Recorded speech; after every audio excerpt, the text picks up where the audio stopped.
कभी कभी जिंदगी हमें ऐसे मोड़ पर ले आती है जहां हमारे अपनों की सच्चाई हमारे सामने बेनकाब हो जाती है। और जब बात हो अपनी बेटी की जिंदगी की, तो माँ एक शेरनी बन जाती है। आज की कहानी एक ऐसी माँ की है जो अपनी बेटी को बचाने के लिए हर हद पार कर जाती है।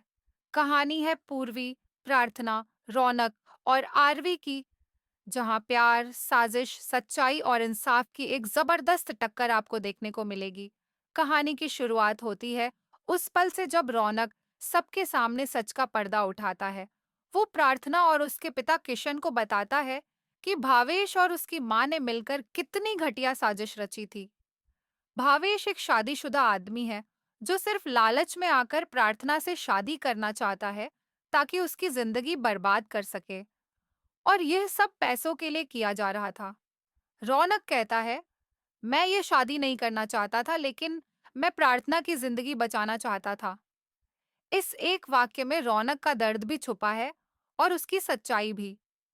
जब किशन को ये सब पता चलता है, तो वो अपनी पत्नी से पूछता है, तुम्हें प्रार्थना से इतनी नफरत क्यों है? तब वह महिला रोते हुए कहती है, क्योंकि तुमने मुझे कभी बताया ही नहीं कि प्रार्थना मेरी नहीं, किसी और की बेटी है।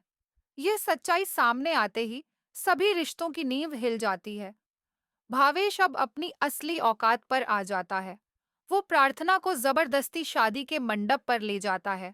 रौनक उसे रोकना चाहता है, लेकिन खुद बहुत बुरी तरह घायल है। तभी होती है एक नारी शक्ति की एंट्री। पूर्वी, जो अभी तक जेल में थी, किसी तरह बाहर निकल आती है और मंडप तक पहुंच जाती है। वो अपनी बेटी को जबरदस्ती ले जाते हुए देखती है, और फिर उसमें एक माँ का रौद्र रूप जाग उठता है। वो भावेश के सामने ऐसे खड़ी होती है जैसे दुर्गा माँ राक्षस के सामने। पूर्वी अपनी बेटी को बचाने के लिए किसी भी हद तक जाने को तैयार है। वो न सिर्फ भावेश को रोकती है, बल्कि वहां लगी आग के बीच कूदकर अपनी बेटी को बचाती है। यह दृश्य दर्शकों के रोंगटे खड़े कर देता है। भावेश डर जाता है, और एक बार फिर जीत होती है माँ की ममता की। इस बहादुरी के बाद हालात कुछ ऐसे बनते हैं कि पूर्वी को फिर से जेल भेज दिया जाता है, लेकिन अब अकेली नहीं। अब उसके साथ है उसका दामाद रौनक और उसकी बेटी प्रार्थना। दोनों ठान लेते हैं कि वे मिलकर पूर्वी को निर्दोष साबित करेंगे और उसे जल्द से जल्द जेल से बाहर निकालेंगे। अब कहानी में होती है एक और बड़ी एंट्री। आरवी, यानी कि प्रार्थना के असली पिता। आरवी आते ही सबसे पहले अपनी पत्नी पूर्वी को जेल से बाहर निकालते हैं। उनके आते ही कहानी में एक नया दम आ जाता है। अब प्रार्थना और रौनक को मिल गया है मजबूत सहारा। स्मिता, जो बार बार प्रार्थना की गरीबी और परिवार का मजाक उड़ाती थी, अब हैरान रह जाती है जब पूर्वी गर्व से कहती है, यह मेरी बेटी है, प्रज्ञा मल्होत्रा की पोती और मल्होत्रा परिवार की वारिस। यह सुनते ही स्मिता के होश उड़ जाते हैं।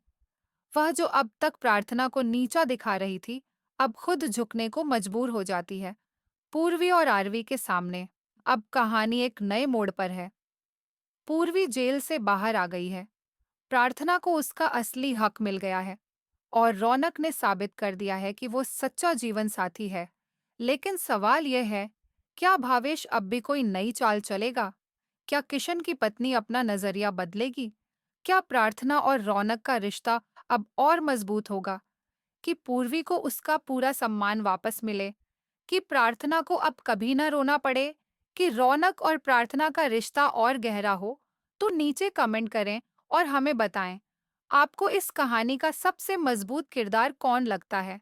अगर आपको लगता है कि माँ की ममता सबसे बड़ी ताकत होती है, तो इस कहानी को जरूर शेयर करें।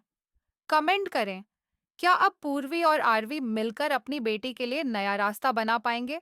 और जुड़े रहिए, क्योंकि आने वाला ट्विस्ट इस कहानी को और भी ज्यादा इमोशनल और दिलचस्प बना देगा।